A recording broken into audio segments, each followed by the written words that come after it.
from Ohio.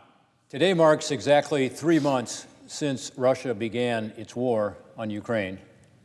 I've come to the Senate floor for what is now the 13th straight week since that time, while the Senate's been in session, to talk about this unprovoked, illegal, and brutal war that they are waging on our ally, Ukraine, a democratic and sovereign country. Since I spoke last week, we've had a very important development. At the end of last week, the Senate came together in a strong bipartisan vote to pass what's called the Supplemental funding bill for Ukraine. The vote was 86-11. It passed the House the week prior with a similar strong bipartisan vote. Congress in this legislation actually went above what the president had requested. He'd initially requested $33 billion, and Congress decided to provide $40 billion to ensure that the Ukrainians had the funding they needed through this fall. In combination with the help from about 40 different countries around the world, Ukrainians now have the ammunition and weapons, as well as the humanitarian economic support they need to survive and also to continue their fight for the next several months. Importantly, the supplemental spending bill will replenish what's called the Presidential Drawdown Authority. It was depleted. That's the authority that lets us very quickly transfer weapons from our own surpluses to the Ukrainians, and it's been very effective. The legislation raised the Presidential Drawdown Authority cap to $11 billion, $3 billion over the president's request. Again, the notion is this is going to be needed. The bill also includes $6 billion for what's called the Ukraine Security Assistance Initiative, a program I first authored in 2015 to enhance the Ukrainian military's ability to fight off Russian aggression. When we started that program, Russia was only in this part of Ukraine, and the line of contact was here in eastern Ukraine. Here are a couple of maps that show the progress that has been made in pushing back as Russia has invaded Ukraine starting on February 24th. All this area here that's in blue was controlled by Russia at one point, as was this lighter red area. The darker red area was what Russia took back in 2014, after Ukraine chose to look to the West rather than to Russia for alliances and support. So this is what they took in 2014. Then they came in on February 24th with the hope of taking the entire country, and they did control this territory. Everything you see in blue has been pushed back. It's no longer Russian-held territory. It's now back in Ukrainian hands. So this is the map of today. There is progress being made around Kharkiv. This is this beautiful city in this part of Ukraine. The blue you see here is where Ukrainian military have recently pushed back the Russian forces, in one case right up to the Russian border. You also see the same here in the eastern and more southern parts of Ukraine where some progress has been made. But there's fierce fighting all in this region. And in fact, recently you can see where the Russians have made some progress in trying to cut off some of the Ukrainian troops. Initially, they had hoped to make a bridge here to cut off troops in this area, thousands of them. Now they are pushing through right here and making some progress. So it's a hot war, and the Ukrainians are desperate to have enough ammunition to continue to fight that war, to protect their homeland, and to have better weapons to be able to push back against Russia. The end of this war has to be that Russia is pushed out of Ukraine. That has to be our objective. It's certainly one that the Ukrainians share. These successes against Russia in the battlefield is a testament to the bravery and the effectiveness of Ukrainians who are fighting to defend their freedom, fighting to defend their families, defend their homeland. But it's also a success that is due to the effectiveness of our help, and particularly the Ukraine Security Initiative over the past 7 years, especially the training element of it. It was money well spent by U.S. taxpayers to ensure that, along with other NATO countries who provided funding for this as well, that there was a training component to ensure that the military would be more effective, and you can see the results of it. They are outgunned, outnumbered, and yet have been able to push Russia out of all this part of Ukraine and are making some progress in these areas. The supplemental spending bill I talked about also includes $4 billion in foreign military financing to allow Ukraine to get American-made weapons and equipment through a Lend-Lease type program. Importantly, the supplemental also includes $3.9 billion to support enhanced U.S. troop deployments to Europe. That's critical to me because it's never been more important than now to ensure that we have the troops we need along the border here to be able to ensure that Russia knows that if they go beyond Ukraine, we will respond and respond forcefully as NATO, all 30 countries of NATO. So we've reinforced our troop presence in Eastern Europe, places like Poland, places like Slovakia, Romania, and around the region to be able to ensure that our Article 5 agreement under NATO, which is a mutual defense commitment, can be kept. Again, it's not just us, but it's all the members of NATO. If the Russians make a further mistake and do what President Putin has talked about doing, going to places like the Baltics, Lithuania, and Latvia and Estonia, NATO will be there, and that should be a big deterrent. Of course, this legislation, the supplemental, was not inexpensive. $40 billion is a lot of money, and it's got to be subject to appropriate safeguards for transparency and accountability. Last week, I spoke about many of these safeguards that some of us helped get into the legislation, including the critical role that Congress will play in providing regular oversight over these funds. I expect the administration to keep Congress promptly informed of how it intends to spend this money as required by this law. Effective oversight to Ukraine will also require a strong diplomatic presence on the ground so that we have people there who are watching how the money is being spent and can report back. I'm pleased that the administration heeded the Senate's call to reopen our embassy in Kyiv last Sunday. So Kyiv is the capital of Ukraine, here in the middle of Ukraine, now has a U.S. embassy presence.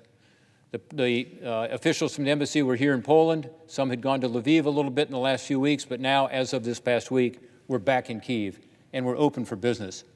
By the way, that same day the embassy opened, we reported out the new ambassador nominee for Ukraine. We haven't had an ambassador there for way too long, about a year and a half or so. And we actually then voted on her on the Senate floor, maybe the fastest nomination ever through this place, but that's very important. We unanimously confirmed Bridget Brink to be the ambassador. She was the ambassador to Slovakia. She's been in Ukraine before as a foreign service officer. I think she's a very good choice. She's leaving her post in Slovakia and going right into Ukraine. Our diplomatic presence there is once again going to be in a strong position and therefore telling the rest of the world that the United States is here and here to stay.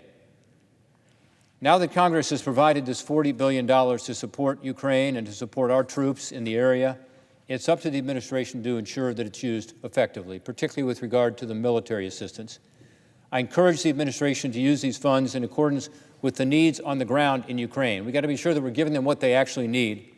We've got to listen to the Ukrainians who are fighting on the front lines. To me, this would include, as an example, what's called the Mobile Multiple Launch Rocket Systems, or MLRS, that they are asking for. This enables them and Ukraine to sit back a little further and not to be subject to shelling from the Russian forces, and yet to provide damage to some of the artillery that Russia is using against these cities, flattening these beautiful cities and killing so many civilians. We cannot delude ourselves into thinking that if we stop providing certain weapon systems like the MLRS, that somehow we will therefore not be provoking Russia, and that President Putin will gracefully acknowledge that gesture and somehow cease his assault or lessen his assault on Ukraine. That's not going to happen. Let me be clear. Russia's unprovoked and brutal invasion of a sovereign and democratic Ukraine is the provocation here, not us, not the military assistance we are providing Ukraine just to be able to defend their homeland and their families. President Biden must be forward-leaning in providing military assistance to the Ukrainians that they need and make it clear that we are in this conflict until it ends, until Russian troops leave, until the bombardments end. If President Putin senses weakness or equivocation on our part or the part of our allies, he will intensify his attack on Ukraine. I want to speak for a moment about the broader situation in Europe. Back in 2014, Ukraine made this decision to ally with us, with Europe, with freedom, with democracy, rather than Russia and authoritarianism or tyranny. Russia did not take that well. Again, that's when they annexed Crimea here and parts of the Donbass, Luhansk and Donetsk. But when they did that, the reaction of the West, frankly, was underwhelming. When President Putin launched this more comprehensive war on February 24th, he probably expected the same feckless response. The global community, when these two happened, really did not respond forcefully as we should have. Instead of getting the same response that he expected, President Putin initiated an abrupt reversal, particularly in European diplomacy and military policy. Previously, Europe had prioritized avoiding any conflict with Russia by following practices that they believed would be seen by the Kremlin as non-confrontational. The European and the global approach, including the U.S. approach to Russia and Ukraine, changed when this unjustified and brutal assault began. Just as President Putin has weakened Russia's position with this unprovoked invasion, the NATO alliance that he tried to undermine has only grown stronger. In fact, 2 new countries, Finland and Sweden, have now officially applied for the 30-member-strong NATO membership. In the aftermath of Russia's invasion, public support for joining NATO skyrocketed in Finland and Sweden. This is especially remarkable in Sweden, whose policy of neutrality dates all the way back to the Napoleonic Wars, well before World War II.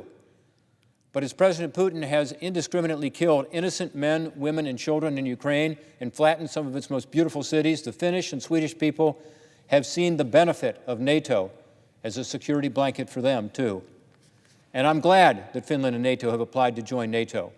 It's the world's most successful military alliance in history. Each of these 2 countries has an impressive military and a commitment to higher defense spending, so they have a lot of value to add to the NATO alliance.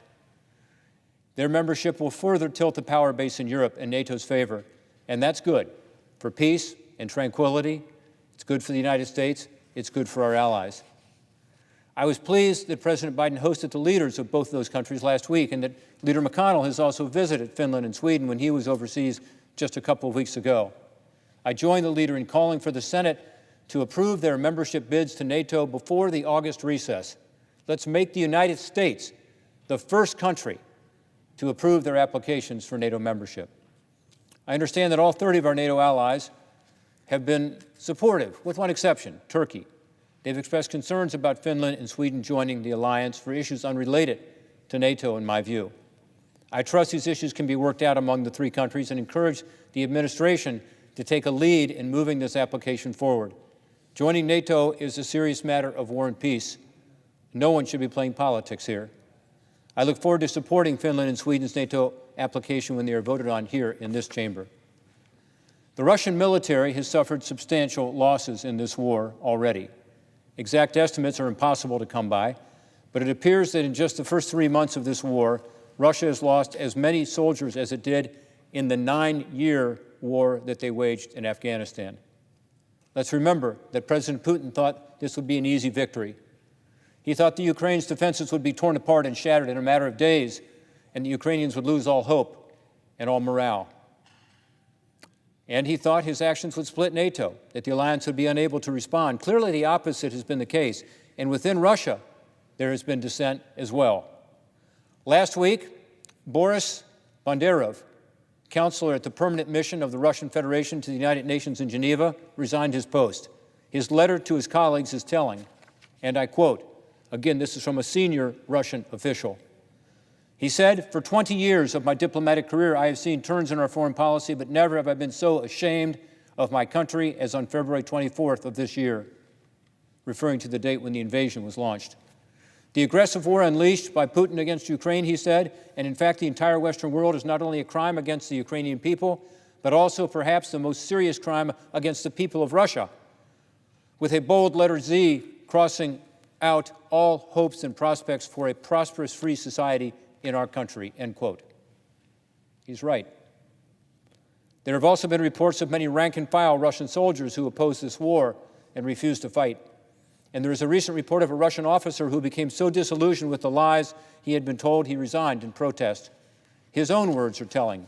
He said, and I quote, "We had a radio receiver and we could listen to the news." He said this to CNN, by the way. "That's how I learned that the shops are closing in Russia and the economy is collapsing. I felt guilty about this, but I felt even more guilty because we came to Ukraine," end quote. And he should. This resignation is telling, as Russians from every part of society are beginning to see this war for what it is: unprovoked, tragic, shameful acts of aggression that have brought international condemnation and shame to Russia as a nation. I'm confident that this is the first of many acts of conscience by senior and junior Russian officials as they seek to restore some level of honor and dignity to their nation. Kremlin officials and commanders on the ground should know that the world is watching, and the war crimes are being recorded. It is not too late to say no to orders to attack and kill your innocent neighbors in Ukraine. Now, as I've mentioned, over the last several weeks, as we've talked about that, there are a number of very important sanctions that are in place. We talked about trading sanctions, eliminating Russia's tax status, banking sanctions to crush the economy in Russia. Desperate need right now for us to focus more on energy and boycotting energy supplies, because that is the single most important sanction that has not been put in place in the way it needs to be. It's funding the Putin war machine. Europe is making progress on this. In fact, by August, we're told they will no longer be buying Russian coal, as an example. But Russia is still getting from Europe $870 million a day in energy receipts. And that is funding the Putin war machine. Especially when Russia not only continues its onslaught on Ukrainian defensive combatants, but on non-combatants. These sanctions must be tightened.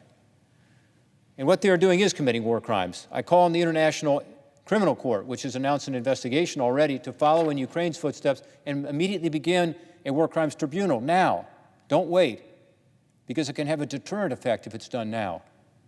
We continue to hear the stories every day, and the stories get worse and worse. I was glad to hear that a court in Kyiv began hearings against Sergeant Vadim Vadishmishmarin, the first Russian soldier to go on trial for alleged war crimes. He is accused of shooting and killing a 62-year-old civilian man in northeastern Ukrainian region of Sumy in late February, just a few yards from his home.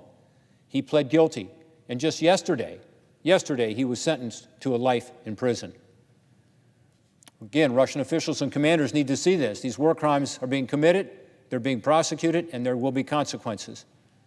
Sadly, this one case we talked about is just a drop in the bucket. Ukraine's prosecutor general has said her office is currently investigating more than 10,000 alleged war crimes by Russian forces involving more than 600 suspects. It will take a vast amount of time and resources to hold all these criminals to account, and the U.S. should help Ukraine in this regard. The supplemental spending package we talked about includes money to do just that, to investigate and document war crimes and crimes against humanity committed by Russian forces in Ukraine. My hope is that holding these Russians accountable will have that deterrent effect. Because of these terrible actions, I believe Russia also deserves to be designated as a state sponsor of terrorism. I believe the Senate should vote on that. In Chechnya, in Syria, and now in Ukraine, Russia has committed atrocities that reflect a complete disregard for the value of human life.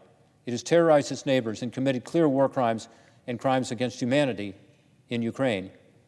Let me be clear, what the Russian military is doing in Ukraine is not just the product of individual undisciplined units. Tacit approval for acts like these come from the top of the command chain. I've mentioned America's leadership stateside and what everyday Americans have done in light of this Russian aggression and their support for Ukraine. It's truly impressive what's happening in my home state of Ohio and around the country. The contributions, in so many ways, the medical supplies that have been sent, the personal vanity kits that have been sent, the amount of food that's been voluntarily given through the World Central Kitchen and others. But tonight, I want to close with a few thoughts on our leadership abroad as President Biden is wrapping up his first trip to Asia. First, I commend the President for taking this trip and for working with our allies. As China continues to advance its interests not only throughout the Indo-Pacific, but around the globe, it is so important that the United States help lead freedom-loving countries in countering their malign actions too. I visited the region last month with some of my colleagues, and my takeaway was that our partners in the region have a newfound interest in working with us, allying with us, particularly with what's going on with regard to China's aggressive behavior in the Indo-Pacific region. I also think that one of the best ways to push back against what China is doing and considering doing, particularly with regard to Taiwan, is for us to win in Ukraine. Russia being defeated in Ukraine will affect what happens in the Indo-Pacific region. China right now is entirely aligned with Russia. Their joint statement earlier this year says, and I quote, "As the invasion was being planned, friendship between our two states has no limits. There are no forbidden areas of cooperation," end quote. We are now seeing China's attempt to extend their reach with a base in the Solomon Islands as an example. We heard about this when we were over there. They have negotiated in secret a security agreement to allow Beijing to send military personnel to this new Pacific ally of theirs and base naval vessels potentially on the islands. This would be terrible for the region, particularly for Australia. Their eastern border is only about 1,200 miles away from the Solomon Islands. In Ukraine, we have shown strong leadership. We must not stop now when it comes to our allies across the globe. It doesn't matter if it's Russia or China. We must be the beacon of strength for the free world and help bring people together. To do so, we must also start thinking about what it will take to aid Ukraine in the long term. I'm not talking about nation building here, but I am talking about helping them in terms of this protracted conflict with Russia and ensuring that we do rebuild a democratic and free Ukraine. Thinking ahead in this fashion may seem premature to some, but I do believe it can save resources in the long run by thinking about how to plan for that now. In short, we should plan for the possibility of a longer conflict than we had originally anticipated. Again, our role in Ukraine is essential, but it's a role that combines us with so many other partners around the world. Again, over 40 countries are helping right now in terms of assistance to Ukraine. We are not the world's policeman, but we are kind of like the world sheriff. And bringing together that posse of other freedom-loving countries is so critical for us to do, whether it's in the Indo-Pacific region or whether it's with regard to Ukraine. And we've had tremendous success in terms of bringing people together to stand for freedom, to stand for democracy, and to stand for the rights of the Ukrainian people. With that, I yield back my time.